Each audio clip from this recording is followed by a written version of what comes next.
Hello everyone, welcome back to Simplify Studies.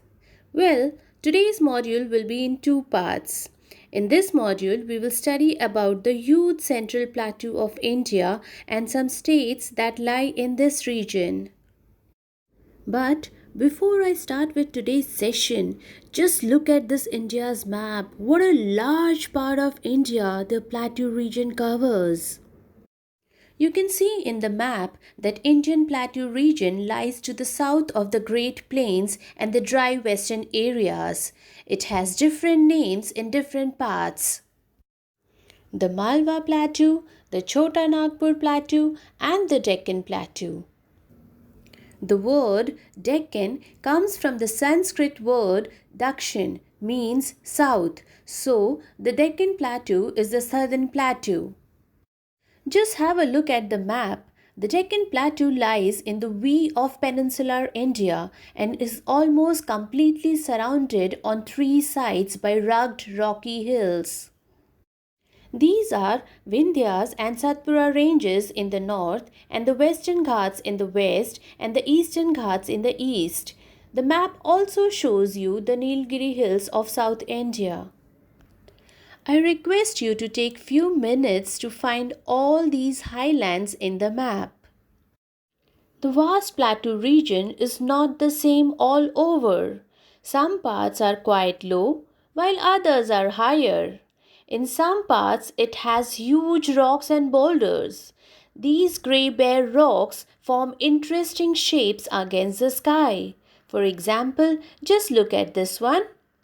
Or look at this massive 20 feet high and 5-meter wide rock boulder known as Krishna's Butterball, a gigantic rock resting on an inclined hill in the historical coastal resort town of Tamil Nadu. Or look at this Elephant Head Point or Needle Hole Point, a popular vintage point in Mahabaleshwar. Wow, so beautiful. Elephant head made out of natural rocks.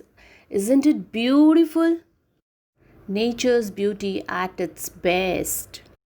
In the higher hilly areas, there are also some famous and beautiful hill stations like Panchgani, Mahabaleshwar, Panchmari, and Udagamandalam or Uti. Well, do you know? In olden days, rulers built their fort on top of rocky hills as this made it difficult for enemies to climb up and attack them. The ruins of the Pratapgarh fort in the Western Ghat in Maharashtra is one such example. By now, you already know that this region has beautiful hill stations and some important cities. One such important city is Hassan near Bangalore. It is the place from where Indian Space Research Organization controls its satellites.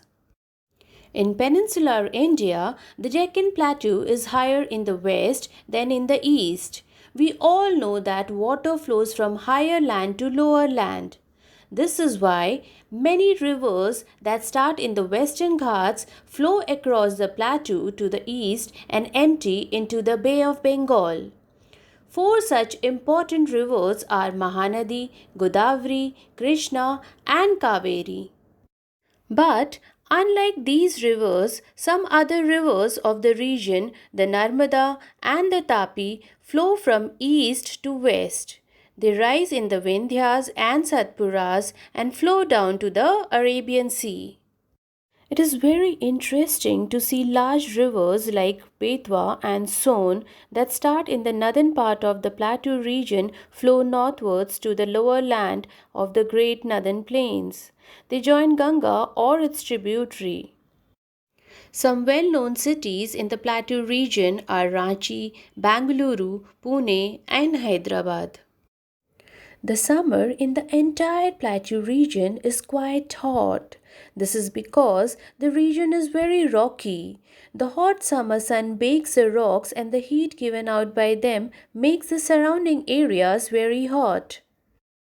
Places in the higher parts of the region like Panchgani in the Western Ghats and the Udgamandalam means Uti in the Nilgiri hills are cooler. The winter is cool and pleasant in most parts of the plateau, but the weather in some areas like the Chota Nagpur Plateau or the higher parts of the plateau region can get quite colder during winter. The quantity of rain is different in different parts of the plateau. The monsoon winds blow from the Arabian Sea, bringing heavy rain to the coastal plains of the western part of the Western Ghats, whereas the areas immediately to the east of the Western Ghats do not receive much rainfall. The rest of the plateau region gets rain from the moisture that remains in the winds. Many Indian states lie in the plateau region. There are also some states that are partly in the plateau region and partly in the coastal plains. We will discuss about all those states in my next video. Until then, have a good day.